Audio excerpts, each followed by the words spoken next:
안녕하십니까. J클래스 국어입니다. 2022학년도 EBS 수능특강 국어 독서 인문예술 4 해설 시작하도록 하겠습니다. 1문단부터 같이 보겠습니다. 더 많은 부를 얻기 위해 마음의 평온을 희생하며 살아가는 사람들이 있다. 또한 정계에 복귀하기 위해 하염없이 투쟁하면서 마음의 평온을 희생하며 살아가는 실각한 정치가도 있다.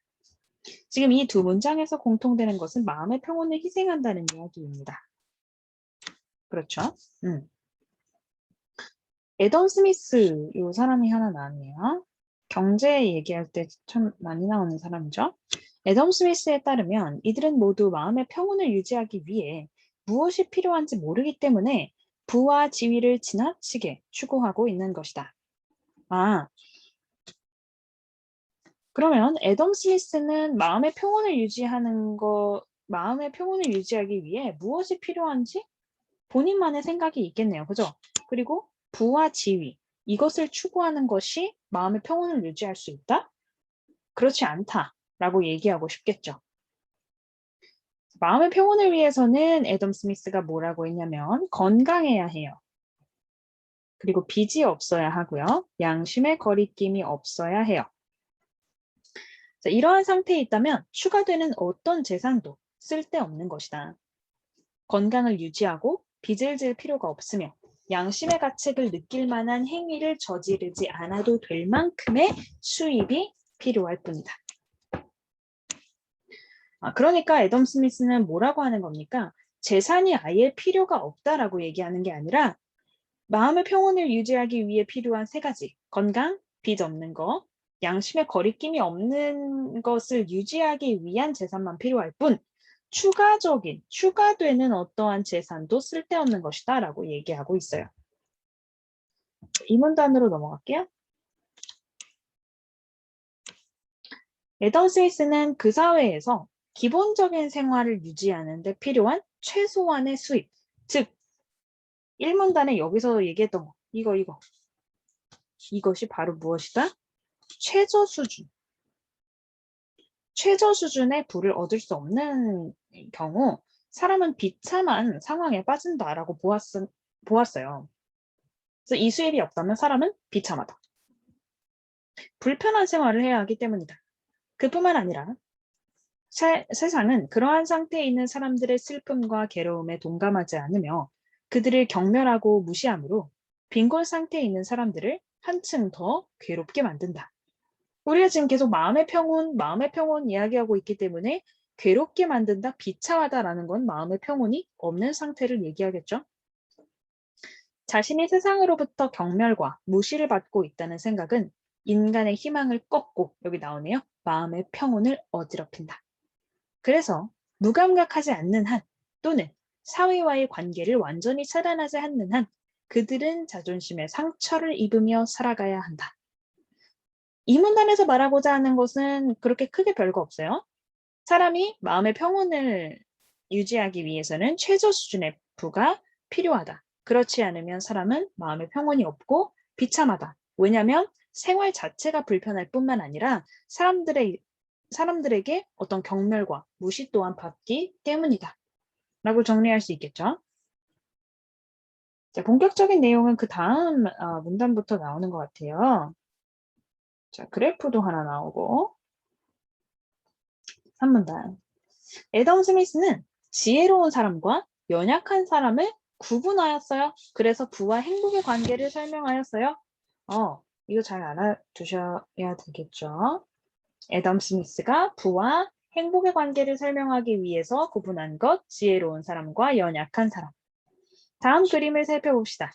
자, 이렇게 그림이 나왔을 때는 지문에서 설명하면서 이제 그림에 대한 뭔가 설명을 할 거 아니에요.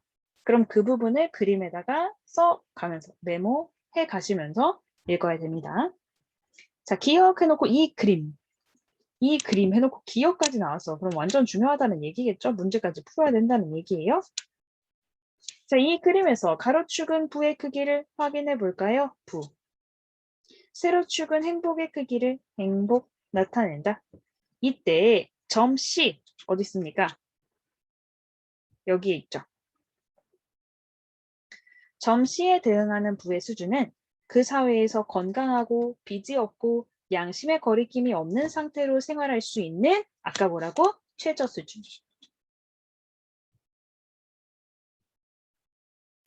그래프에도 이미 표시가 되어 있죠. 이렇게 내린다면요. 자, 점 A부터 B까지는 부의 크기가 최저 수준인 점 C에 미치지 못하는 구간이다. 그럼 여기서는 어떡할까? 사람이 불행해. 비참하죠. 자, 여기서 꺾은 선 그래프 ABCD 한번 찾아볼까요? 다른 걸로 ABCD. 자, 이것을 무엇? 지혜로운 사람. 이 예상하는 부와 행복의 관계. 꺾은 선 그래프 ABCE는 이렇게 올라가는 것은요.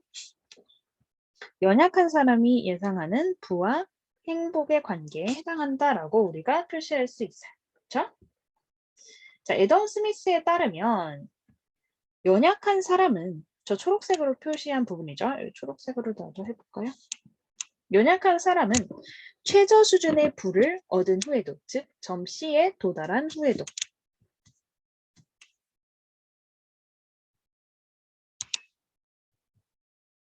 부가 증가할수록 행복이 증대된다고 생각한다. 뭐 아무리 최저 수준을 도달한다고 하더라도 나에게 더 많은 부가 있다면 더 많은 행복이 있겠지. 부가 증가할수록 행복이 증가한다 라고 생각한다. 부를 쌓음으로써 생활의 쾌적함이 향상됨과 동시에 다른 이들로부터 칭찬을 받을 수 있다고 생각하기 때문이다.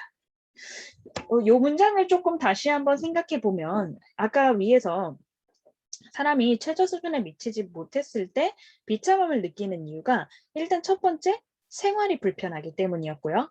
두 번째, 사람들에게 경멸의 그런 시선을 받기 때문이다라고 얘기했어. 그러니까 어떤 물질적인 것과 정신적인 것 두 가지가 한꺼번에 있는데 여기도 마찬가지예요. 연약한 사람이 부를 내가 축적할수록 왜 더 행복하다고 생각했을까?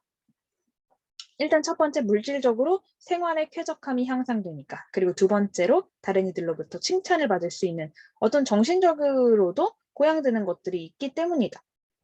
이렇게 생각한다 이거죠. 자, 따라서 선분 C는 지금 증가의 형태를 보여요. 계속 올라가고 있죠. 증가. 하지만 나오면 뭐니? 그게 아니라는 얘기죠. 하지만 호화로운 식사도 아름다운 의복도 훌륭한 저택도 실제로 가져보면 대단치 않은 효용을 가진 장난감에 불과하며 오히려 그것들을 관리해야 하는 사람을 번거롭게 만든다. 이처럼 큰 부를 획득한다 한들 이것이 메인 얘기죠. 큰 부를 획득한다고 해도 실제로 행복은 증가하지 않는다. 따라서 실제 부와 행복의 관계는 지혜로운 사람의 예상과 같이 선분 CD로 이렇게 행복이 어떤 최저 수준에 도달하면 행복의 그 크기가 이렇게 유지되는 이런 형태로 나타나게 된다는 거예요. 그럼 선분 C는 아까 이건 뭐야? 아까 여기에 선생님이 그 초록색으로 해놔서 지금 잘 안 보이는데 얘는 환상에 따른 것 뿐이다. 이거는 환상이다. 실제가 아니다. 노란색으로 표시한 부분이 실제이다. 얘기할 수 있겠죠? 자, 그 다음 문단 읽어보겠습니다. 지혜로운 사람은 최저 수준에 넘는 부의 증가가 행복에 영향을 주지 않는다고 생각해요. 그건 맞아. 추가적인 부에 대해서는 행복의 크기에 영향을 미치지 않는다라고 생각해. 하지만 중요한 건 뭐예요? 아무리 지혜로운 사람이라도 최저 수준을 밑도는 부밖에 없을 경우에는 행복의 수준 극히 낮아지지. 그지? 여기까지 쭉 떨어진다. 지극히 낮아지며 비참한 상태에 나타나게 된다. 자, 점 A부터 점 B까지의 부와 점 C 이상의 부에서 느끼는 행복의 차이는 엄청나다. 이거를 보여주는 선분이 무엇이에요? BC예요. BC.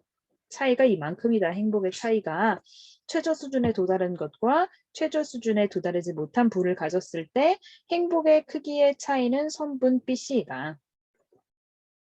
됐습니까? 네. 근데 그 다음에 다른 얘기가 나오는데 우리는 지금 연약한 사람, 지혜로운 사람 얘기하고 있었어. 그런데 스토아 철학에서 말하는 현자라는 사람이 등장합니다. 현자라는 어떤 부류가 등장한 거죠. 현자라면 부와 행복에 요즘 다 지워야 넘어가니까 이해해 주시고 조금 내려서 필기할 걸 그랬네요. 자, 어쨌든 이 현자라면 부와 행복의 관계는 그래프 SCD가 될 것이다 이거네요. 어때? 부가 어떠하든 어떠한 부의 상태에 있든지 간에 행복의 레벨은 똑같아. 그치? 행복의 레벨이 일정하죠? 자, 왜냐하면 왜 그래요? 현자는 모든 상황을 동등하게 보고 어떠한 상황에서도 부동심, 움직이지 않는다라는 거죠. 움직이지 않는 마음을 유지하기 때문이다. 자, 그러나 지혜로운 사람은 세상으로부터 칭찬을 받을 때와 달리 세상으로부터 경멸과 무시를 받을 때에는 동요하게 된다. 아까 했던 얘기 지금 계속하고 있죠. 세상 사람들은 가난한 사람에 대해 노골적으로 비난하지는 않지만 그 사람을 경멸하고 무시한다.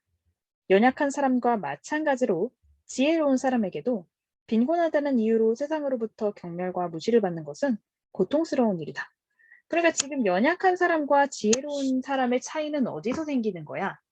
부가 최저 기준에 도달하고 난 후에 그때 어떻게 될 거냐? 여기서 차이가 생기는 거겠죠.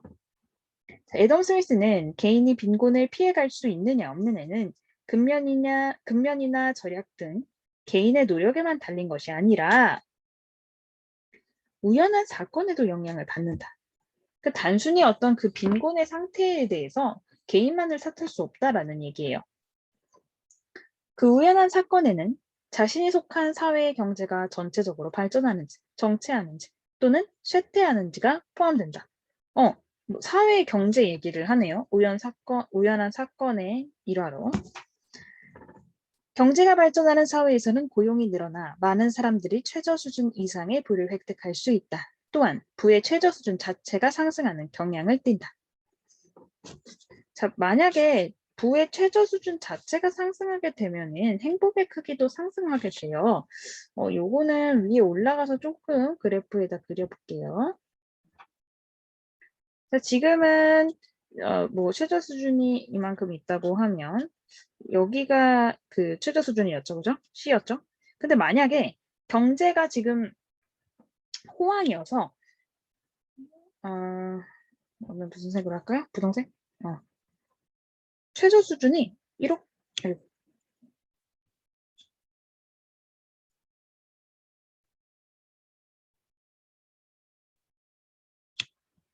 최저 수준 자체가 위로 이동하게 되면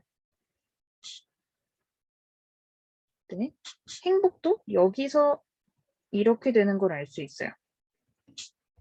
그렇죠? 이 최저 수준 자체가 뛰어버린다는 거야, 위로. 이제 점을 어디에 그리냐에 따라서 어떤 행복의 상대적인 크기가 결정이 될 수 있겠죠. 아까 요거는 좀 지우고 그러면 아까 거기 다시 계속해서 읽어볼게요. 마지막 부분.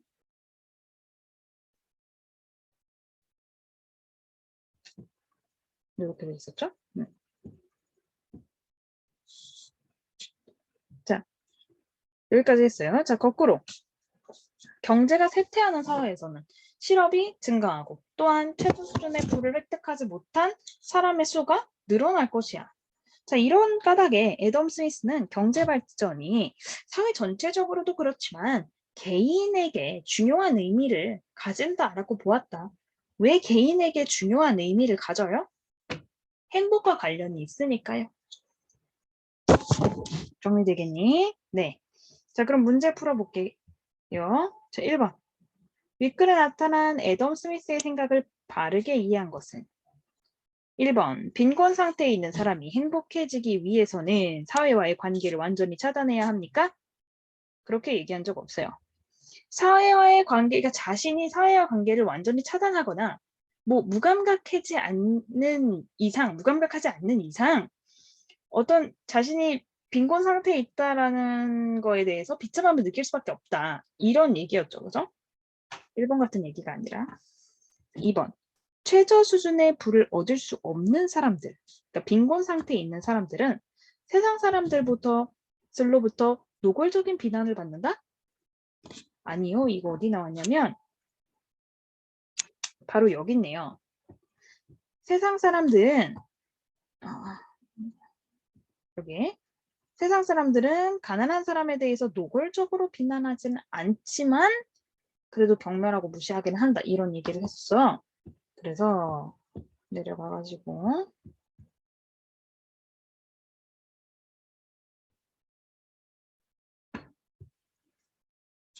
요거 아니다. 할 수 있겠죠?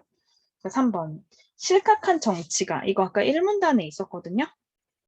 정계에 복귀하기 위해서는 버리는 행위를 통해 마음의 평온을 회복할 수 있습니까? 아니요. 그 사람은 왜 나왔어?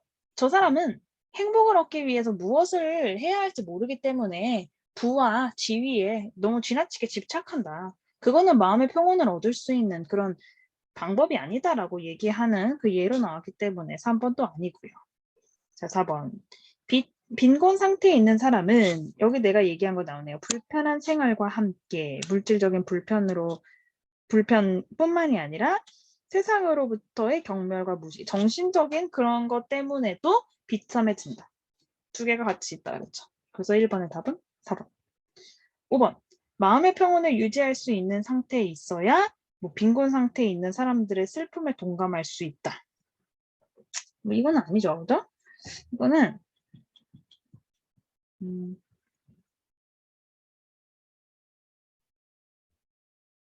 어디였죠?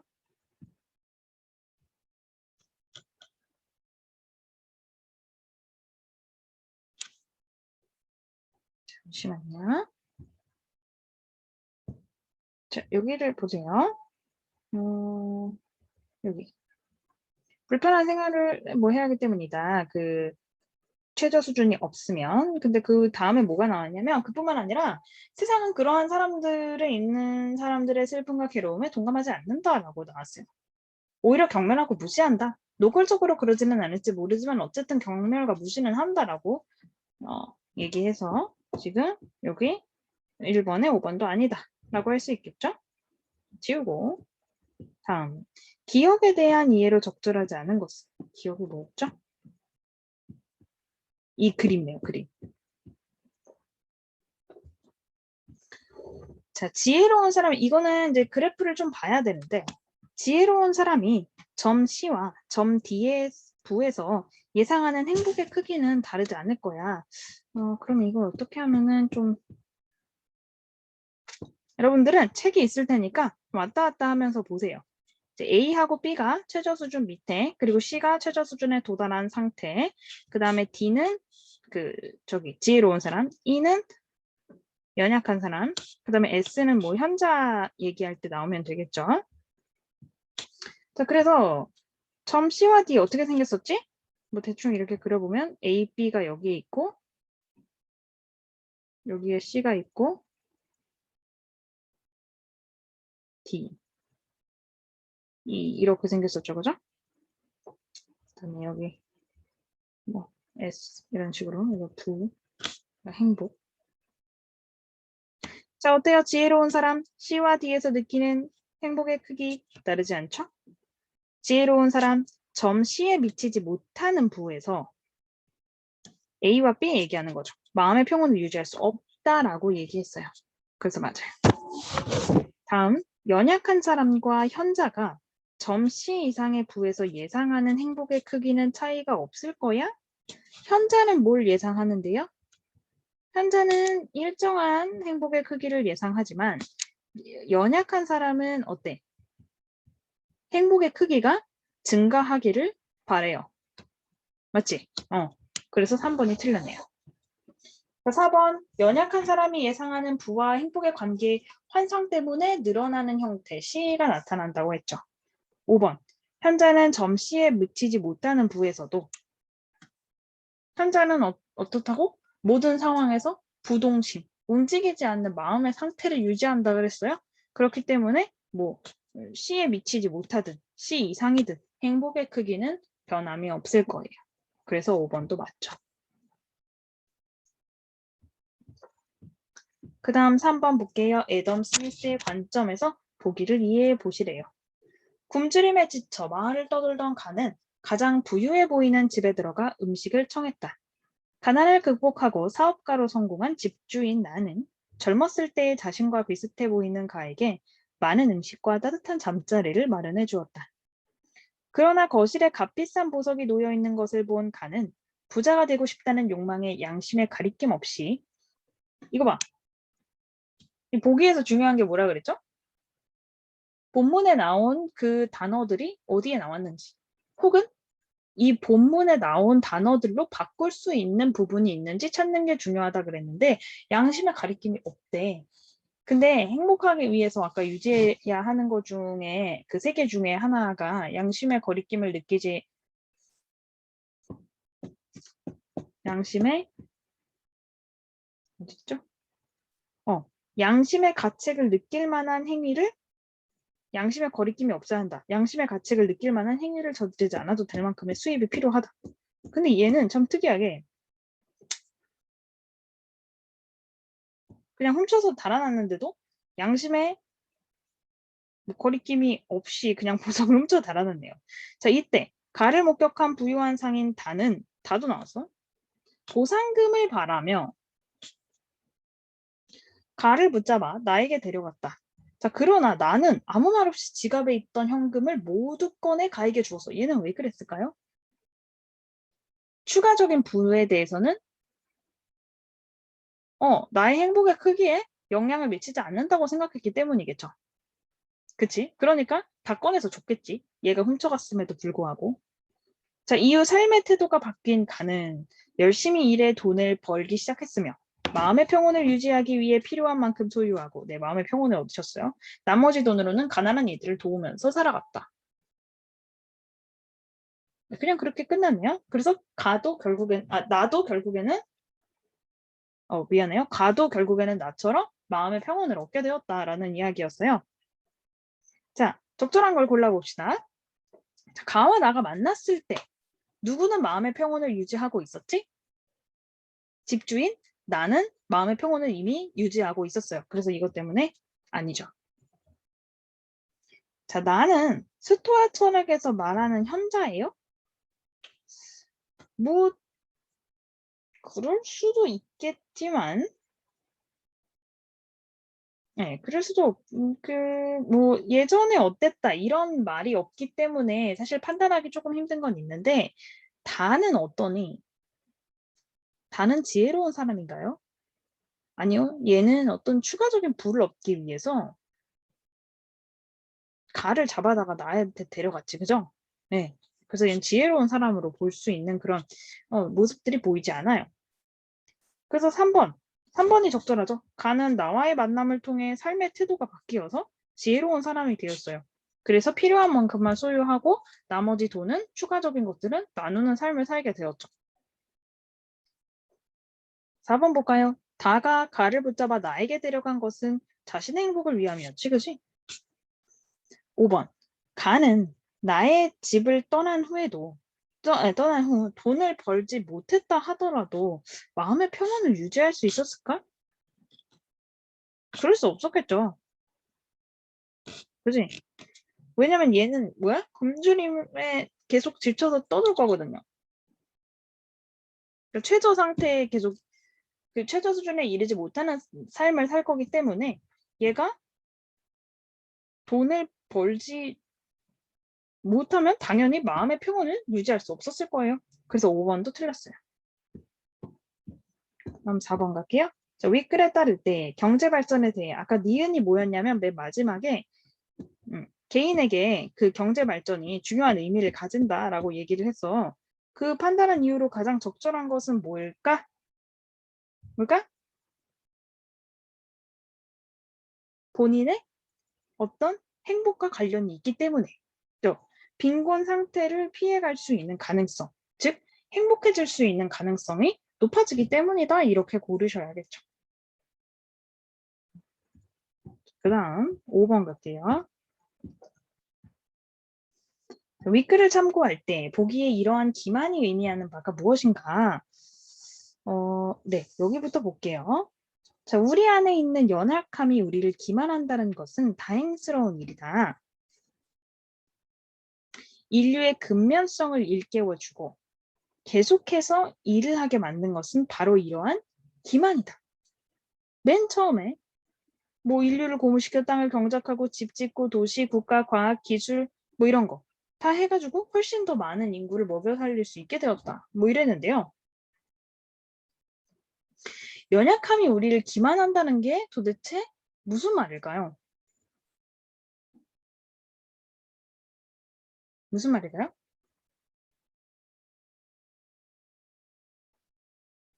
기만하기 때문에 이루어지는 결과가 뭐지? 인류의 근만성을 일깨워주고 계속해서 일을 하게 만드는 거예요. 근데 우리가 아까 전부터 계속 지금 마음의 평온에 대해서 이야기를 하고 있는데 마음의 평온은 중요한 게 뭐냐면 추가적인 부에 대해서는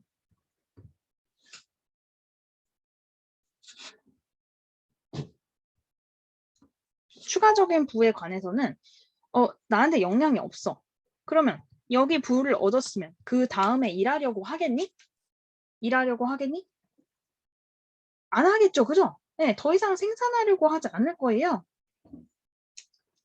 그래서 근데 여기는 지금 근면성을 일깨워서 계속해서 일을 하게 만든다고 하잖아. 그럼 계속해서 일을 하려면 어떻게 되니? 부를 얻은 후에도 계속해서 일해야 돼. 누구처럼? 연약한 사람처럼. 맞나요? 근데 연약한 사람은 어떻게 생각하는 사람이었지? 최저 수준의 부를 얻은 후에도 부가 증가할수록 행복이 증대된다고 예상하는 것.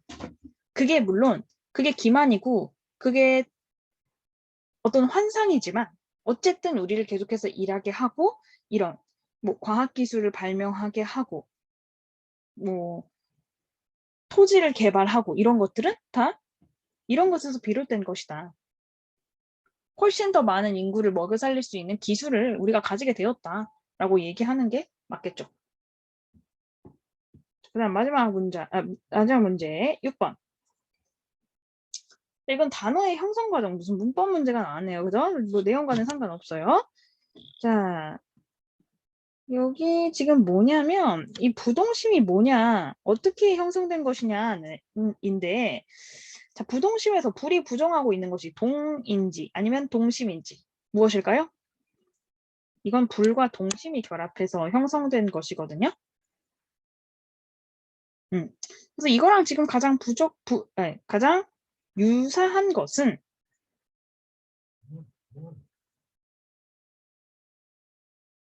어, 어이구,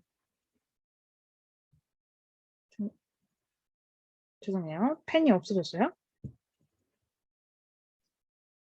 네, 제가 지금 이 선생님 말을 좀 다시 읽어봐야 될 것 같아. 네, 제가 잘못 짚었죠, 지금. 이거 지워야겠네요. 헷갈리게. 미안해요. 자, 이 단어는 불과 동이, 그러니까 이 의미를 좀 생각을 해보면 움직이지 않는 마음이라는 거잖아. 그죠? 그래서 불하고 동하고 먼저 결합해서 부동이 된 다음에 그 다음에 여기에 심이 결합된 것이다. 이렇게 보는 게 맞겠죠. 그죠? 그런데 만약에 불이 동심을 부정하는 것이라면 불과 동심이 결합했다는 얘기죠. 그죠? 네, 아까 뭔가 이상했네요. 자, 이걸로 다시 봐주세요. 불하고 동이 먼저 결합돼서 부동을 만든 다음에 그 다음에 심 결합하는 거. 그럼 1번부터 써볼까? 이건 충분하지 않다는 얘기죠. 충분을 얘가 부정하고 있는 거예요. 3번도 마찬가지예요. 적합하지 않다는 얘기예요. 부정확도 정확하지 않다는 얘기. 불만족도 만족스럽지 않다. 다 이 불이 요거를 그 부정하는 형태로 아니라고 부정하는 형태로 지금 들어가 있는데 2번만 지금 어떠냐면 불순물이라는 거는 뭐야? 그러니까 그 불순물. 뭔가가 섞여 있는 그런 물질이라는 거잖아. 그지? 그래서 얘가 불이 순물을 부정을 하는 것이 아니라